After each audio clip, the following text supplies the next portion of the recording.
Direi sensazionale, nel senso che Padova è la città in Italia col più alto numero di alberature per abitanti. Questo fa capire chiaramente che la nostra amministrazione si sta impegnando fortemente con la sostituzione e rimpianto di giovani alberi.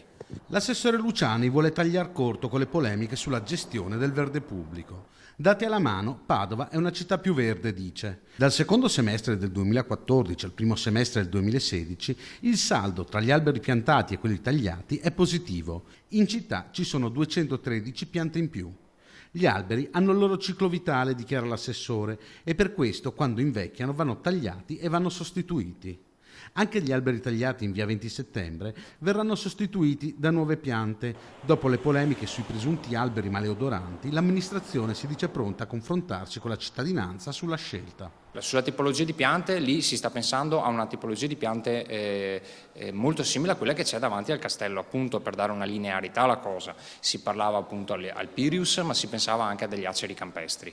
Su questo la partita non è chiusa, possiamo discuterne tutti assieme e verificare. Anche lì è nata una polemica sul fatto che l'albero di pero sia puzzolente, francamente mi viene da ridere. Io ne ho 2 davanti a casa mia piantati qualche anno fa, io non ho mai avuto di questi problemi.